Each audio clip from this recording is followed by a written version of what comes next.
you ever feel like you're doing all the pursuing when it comes to a specific person you like? Someone, but they don't seem to reciprocate your feelings. Or maybe they do show interest, but then they back off and you don't know why. What we are going to show you in this video will flip this situation and make it to your advantage. It may be time to stop chasing a specific person and start doing this instead. By the end of this video, you will learn how to stop chasing after that one specific person and what to do instead to make them chase you. So make sure to give this video your full attention. If you're new here, subscribe for more social psychology videos and leave a comment below saying, "I subscribed." I'll try my best to reply to as many comments as possible. Let's start. Step 1. Don't make it easy for them. Okay, we get it. You really like this one person, and it isn't the nicest tactic in the world.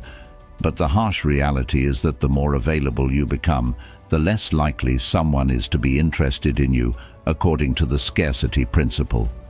Invented by Robert Cialdini, objects that are rare, unique, or limited in time will make people desire them more. So what are you supposed to do? The answer is easy. Make yourself scarce. Make them think you're busy.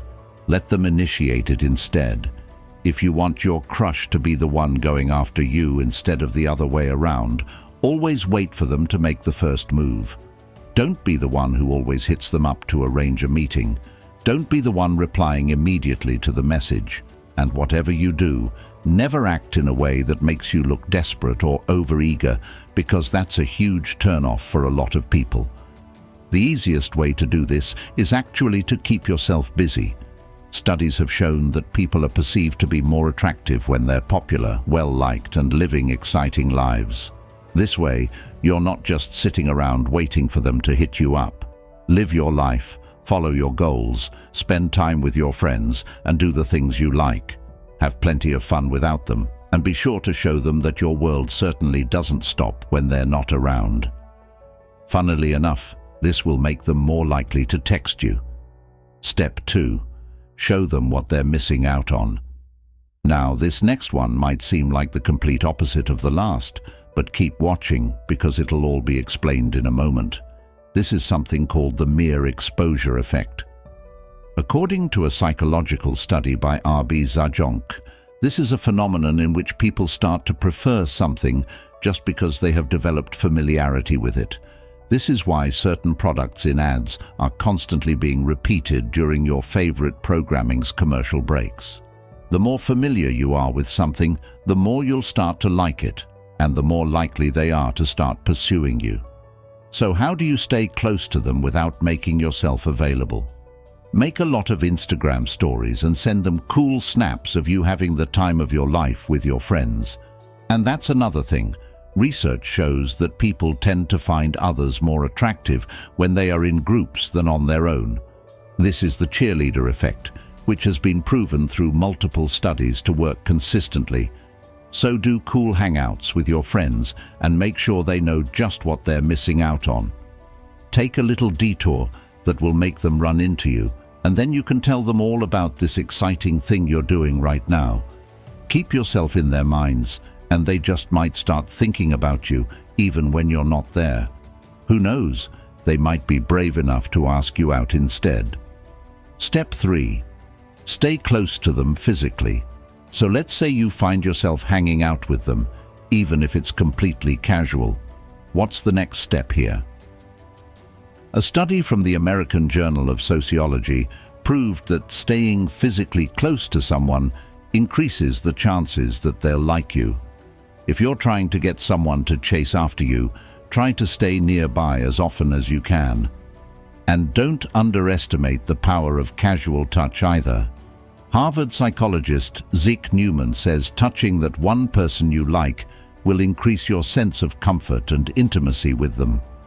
Don't be afraid to do that little tap on the arm or touch your knees if you happen to be sitting together, because it definitely helps. But be careful with this one because some people hate physical touch or might be uncomfortable with it. If you think you're invading someone's boundaries or making them uncomfortable with your casual touches or physical proximity, back off immediately. But even if this one isn't the answer to your specific situation, there are plenty of other tips that will definitely work for you, like this next one. Step 4. Adrenaline might be your answer. A study from 1974 found that people who were put in scary or exciting situations, which in this case was a shaky bridge, tended to be much more attracted to their fellow subjects than the control group that had walked over a completely safe bridge. Now, taking someone over a bridge that can fall apart is probably not a good idea, but a roller coaster ride or a good old haunted house might just do the trick. It turns out amusement park dates work. Who would have thought? If they view you as someone who is excited, or if they start to relate you to all the fun they had somewhere, they're much more likely to start having a crush on you instead. Now that we've got the initial stuff covered, let's get to the really important things that can make or break someone's interest in you. Step 5. Mimic them. Don't start acting creepy in front of your crush by doing exactly what they're doing. Try to subtly copy their body language and expressions. Mimicking someone might seem like something a 5-year-old would do, but trust science, this one works. Why? According to a study from the Journal of Non-Human Behavior, we love people who act like us. Think about how someone is feeling at the moment and try to empathize with them. If someone thinks you understand them or think the way they do, they're much more likely to want to spend more time with you. This leads us to the next point. Step 6. Learn to truly listen. This might be one of the biggest make or break things people will look for. If you're a good listener, chances are people will gravitate towards you. Way too many people ramble in front of people they like, but this is pretty much the worst thing you can do. Studies by the University of Washington and the University of Nevada have proven that people tend to be more attracted to those who listen to them. There are a lot of people who are just waiting to steer the conversation so they can talk about themselves immediately, and that never works out well. Think about it. Wouldn't you want to be closer to someone who listens to your problems and seems to understand? The bottom line is that we all love talking about ourselves, so if you happen to be with that one special person, listen to what they're saying, ask follow-up questions, and whatever you do, don't make it about you. If you don't trust the video, trust the science. It'll make them swoon. Step 7. Show confidence. According to a study conducted by Bale and Archer in 2013, confidence is one of the most attractive qualities a person can have. So, if someone thinks of you as confident, chances are they'll be chasing after you. And hey, confidence is a good quality to have regardless of whether you want to get someone interested in you or not. So hold your head up high, smile, and be friendly.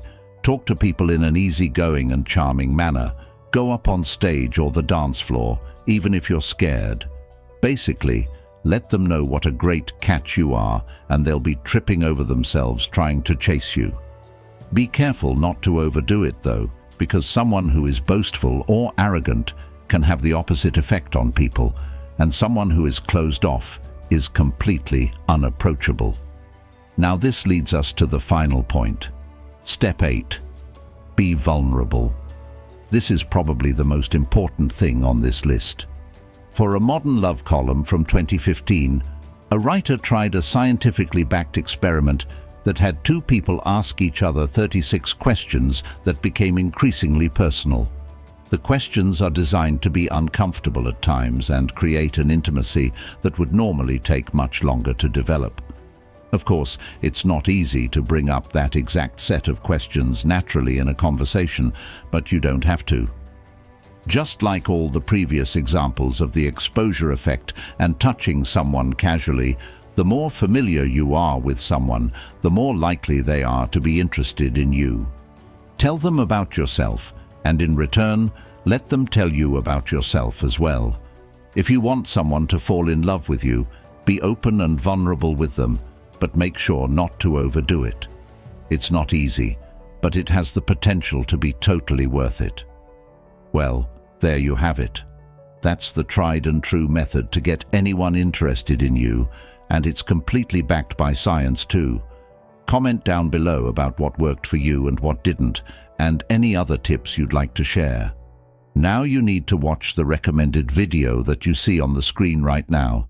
If you enjoyed this video, don't forget to subscribe. Thanks for watching.